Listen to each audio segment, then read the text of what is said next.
তাহিরপুরে নেতাজি পার্কে নরেন্দ্র মোদীর সভা বাতিল হয়ে গেছে এবং হতাশ যারা এসেছিলেন সমর্থকরা তারা ফিরে যাচ্ছেন।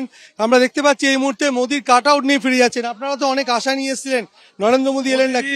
মোদীজি এসছে, আমরা না এসছে আমরা খুশি। সে একটা দেশের প্রধানমন্ত্রী, হেলিকপ্টারে উঠতে পারেনি বলে সে আসতে পারেনি।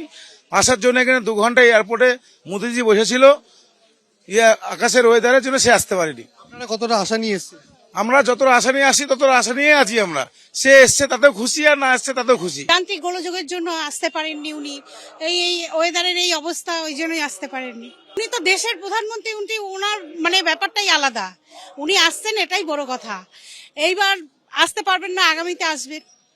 এখন এটা তো কারোর হাতে নেই। ওইটার দুর্যোগের জন্য আসতে পারলো না, আর কি হবে, এই আছে মেন কথা। আমাদের তাতে আর কি করা যাবে, কিছু করার নেই। আমরা এসছি তো অনেক দূর থেকে, না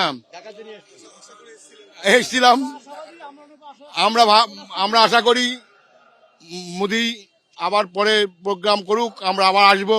যদি নাও আসতে পারে তাও আমরা তার সাথে আছি। ওনার সিকিউরিটি সবার আগে, আমরা এর জন্য গর্বিত। উনি আসতে পারেনি তাও গর্বিত। কেন? ওয়েদারটা ওনাকে দেখে হয়নি, ওয়েদার হচ্ছে ওয়েদার মতো। সুতরাং আমরা ওনার সাথে আছি, সবসময় থাকবো। জয় শ্রীরাম।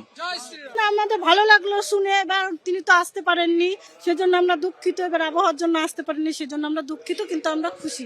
কি করা যাবে, কুয়াশার জন্য বললো, উনি বললো নামতে পারেনি হেলিকপ্টার, সে জন্য কিছু করা যাবে না। হ্যাঁ, কি শোনা করতে কুয়াশার জন্য হেলিকপ্টার ল্যান্ড করতে পারছে না। হ্যাঁ, খারাপ তো লাগছেই, কিন্তু কিছু করার নেই। দুঃখের সঙ্গে বলতে হচ্ছে আমরা আজকে প্রধানমন্ত্রীর দর্শন পাইনি, তাই আমরা খুবই দুঃখিত হয়ে বাড়ি যাচ্ছি। আজকে থেকে এসছি, কোন সময় এসছি, উনিকে দেখার জন্যই তো আসা হয়েছে। সেটা যখন দেখতে পেলাম না, আমাদের মনে তো কষ্ট হবেই। আমার অত কষ্ট হয়নি, আমি তো এমনি দেখেছি। তারপরে ও আমার কোনো ব্যাপার না।